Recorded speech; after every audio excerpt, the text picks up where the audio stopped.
Sí, ¿me querías hacer una pregunta? El criterio que tenemos nosotros cuando realizamos un tren de válvulas, cuando es en alta presión, o sea, por encima de 35 gramos, Sí. centímetros cuadrados, que se calcula con hermano, tomamos el 10% de caída de presión entre la válvula, la primera válvula de bloqueo, la metida en tren de válvulas, y el quemador en cañería neta solamente. Después el resto las pérdidas localizadas en la solenoide. Puede ser una base, pero vos imaginate, si vos me decís que acá tenés 20 gramos, ¿sí? No, hay más de 10%. Si vos me decís que tenés que, como puede dar el gas de baja, que tenés 20 gramos, y tenés una caldera que tiene 10 gramos de contrapresión, y en el quemador necesitas tener una presión para tener turbulencia y poder meter el gas, que serán, no sé, unos 4 o 5 milibares como mínimo, ya tenemos 15. Menos 20 te quedan 5 milibares para dimensionar todo el tren de válvula. Con 5 milibares tenés que dimensionar el resto del tren de válvula. Claro, pero ese es el problema, cuando a veces tenés una instalación de 20 gramos y querés tener un quemador de 1.000.000 de kilocalorías. Básicamente ese es el límite, ya en 1.000.000 de kilocalorías te termina dando una válvula de 4 pulgadas a veces. Para una caldera de ese tamaño.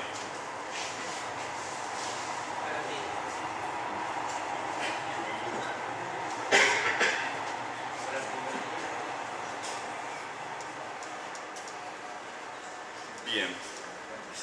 Como decías, justamente en la normativa aparecen las fórmulas de Poole o la fórmula de Renoir simplificada para calcular la pérdida de carga en cada uno de los tramos también. Y de esa forma, sumado a la pérdida de carga de los... ¿Estas mediciones se aproximan a la realidad o hay fórmulas que se aproximan más a las más modernas, digamos? En lo que es el tren de válvula, en donde normalmente es bastante cortito el tren de válvula, sí, se aproxima bien. En tramos más largos, la verdad no te sabría decir, pero en los trenes de válvula sí. Bueno, esto creo que la mayoría está familiarizado con las fórmulas que están en la norma. El tema del diámetro se calcula con esta fórmula que también aparece en la norma, que está dado por este número multiplicado por el caudal de gas dividido la velocidad por la presión absoluta, raíz cuadrada, nos da el diámetro en milímetros que tendría que tener la cañería, o el diámetro mínimo que tendría que tener la cañería. Normalmente como velocidad se utiliza 40 metros por segundo para el tren de válvula, que es lo que marca la norma. Cuanto más baja sea la velocidad, menos va a ser la pérdida de carga y menos ruidoso va a ser el tren de válvula. Si ustedes en algún momento tienen que diseñar algún tren de válvula y tienen que pensar en valores de ruido menores a 85 decibeles, yo les sugeriría utilizar 20 metros por segundo y no 40. ¿Cuánto de ruido? Menos de 85 decibeles, que normalmente es lo que piden por seguridad ambiente, 20 metros por segundo da. Con 40 a veces pueden tener conflicto.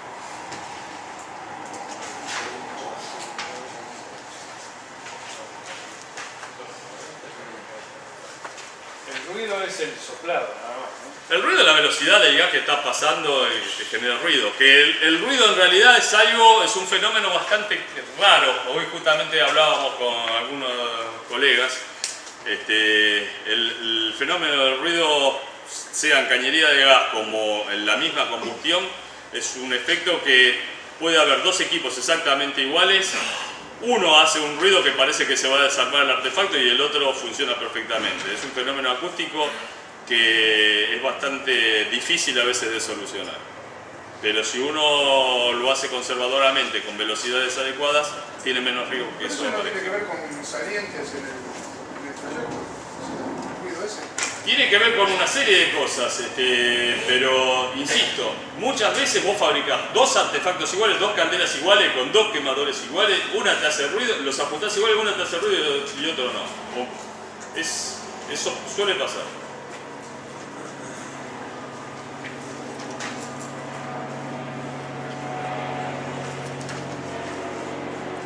Bien. El grado de modulación, básicamente, como les decía, va a afectar a la selección de la válvula de control. En algún caso, por ahí, a veces conviene tenerlo en cuenta para la reguladora de gas, eso depende, pero fundamentalmente lo que es el grado de modulación, que es la relación entre el máximo y el mínimo, va a afectar a la selección de la válvula de control. Y a la selección del quemador. No todo quemador puede tener cualquier grado de modulación. Hay quemadores que solo permiten un grado de modulación acotado, hay otros que van a permitir un grado de modulación mayor, pero entonces también puede llegar a afectar el grado de modulación. Disculpa, válvula de control. La válvula de control de caudal de gas. ¿Sí? Bien. Vamos ahora entonces a la parte de diseño de los trenes de válvula en función de las clases y qué es lo que piden básicamente en la clase 1. Una aclaración que me parece importante es tratar de transmitirles o contarles por lo menos lo que veo yo de cómo se pensó la normativa. En la normativa hay diferentes clases. Básicamente creo que se trató de agrupar todo lo que se podía dentro de lo que era la clase 1. ¿Sí? En la medida que se fue agrupando en la clase 1 se fueron poniendo exigencias y empezaron a aparecer cosas en donde se decía, bueno, pero este tipo de quemador no puede cumplir estos requisitos. Por ejemplo, si no hay electricidad no me va a poder cumplir con todos estos requisitos, no va a poder tener un CDL, no va a poder tener un ventilador. Entonces la gente que hizo la norma fue creando las otras clases para esas excepciones. Como concepto general es ese. El otro día en el otro curso me preguntaba alguien que tenía para habilitar un quemador que iba a estar trabajando en un horno de proceso continuo de estos que trabajan a más de 730 grados.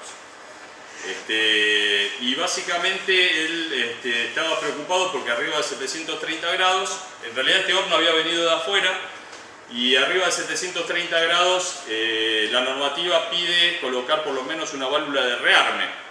Pero eso es cuando en realidad el equipo está trabajando sin detección de llama. Si ese equipo que él estaba instalando o estaba haciendo la instalación en realidad tiene detección de llama, se puede tomar como si fuese un clase 1.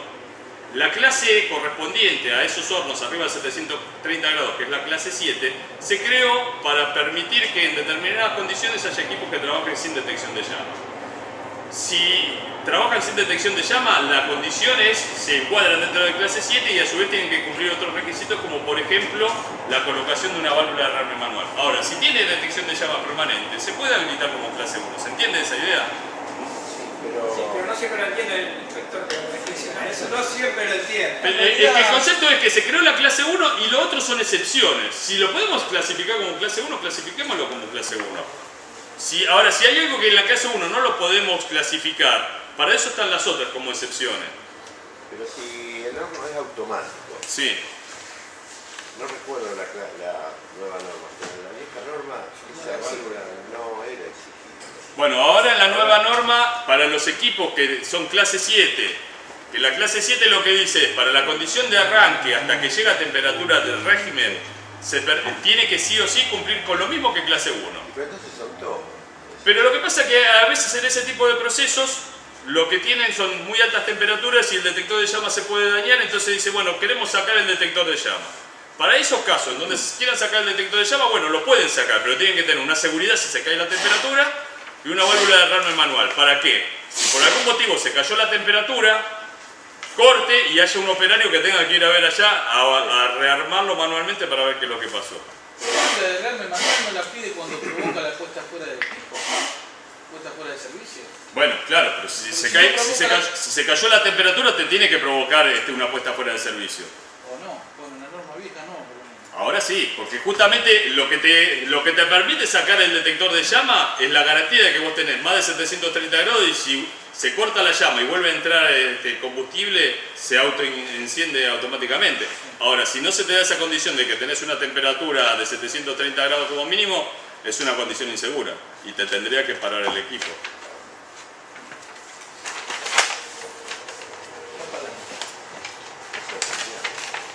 Bueno, en lo que es clase 1, que vamos a ver primero, básicamente, que es, como les decía, lo que trata de englobar la mayor cantidad de equipos. Básicamente está aclarado en los puntos. En el punto 7913.1 habla de trenes de válvula de quemadores con piloto sin encendido en bajo fuego progresivo y con encendido en bajo fuego progresivo. El punto 7913.2 habla de los trenes de válvula de piloto exclusivamente, que hoy alguien preguntaba y yo le decía que después los íbamos a ver y ahora ya se viene este tema. Y el punto 7913.3 son los trenes de válvula de quemadores sin piloto, sin encendido en bajo fuego progresivo y con encendido en bajo fuego progresivo. Esos puntos son los que aclaran qué requisitos tienen que cumplir la configuración de las VAC, de las válvulas automáticas de cierre, y algunas otras seguridades.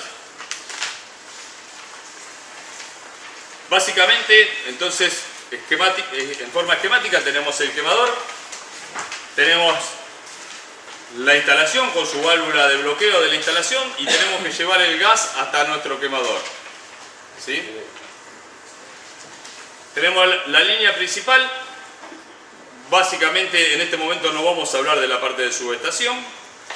Y la exigencia general ahora que tiene la norma, en todos los casos necesitamos tener dos VACs normal cerradas. Siempre para cualquier tipo de quemador, tamaño, potencia o clase de artefacto, la normativa pide dos VAC normal cerradas.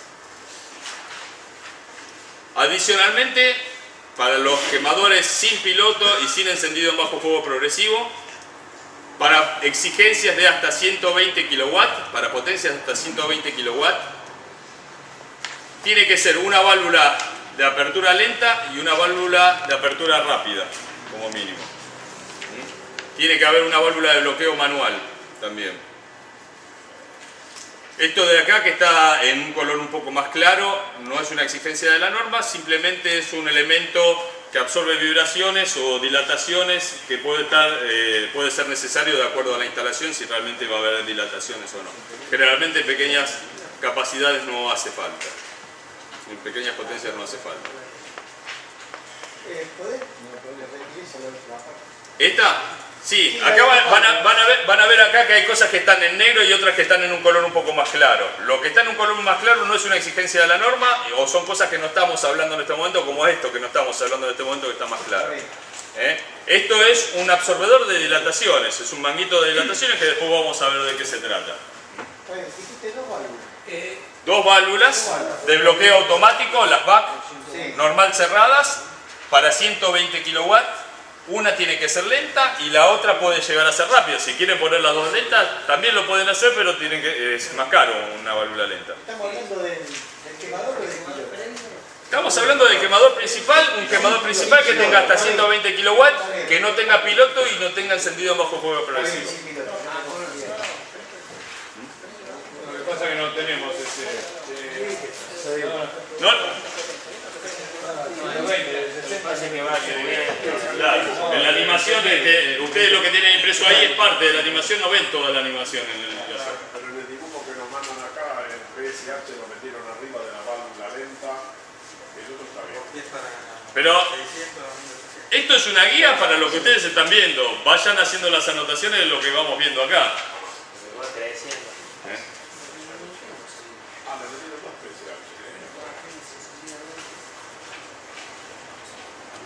Vamos a ver que arriba de 120 kW y hasta 360 kW, que son 300.000 kilocalorías, ya exigen también que haya un manómetro aguas abajo de las VAC.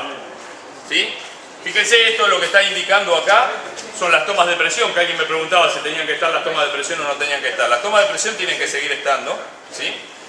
Y ahora necesitamos, antes solo un manómetro, ahora también nos exige un manómetro aguas abajo.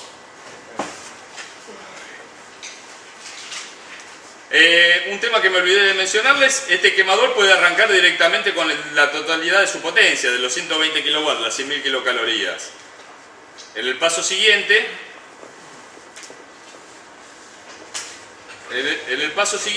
tiene que arrancar restringiendo la potencia hasta un 30%, y esa restricción la suele hacer, cuando no hay encendido en bajo fuego progresivo, la válvula de apertura lenta.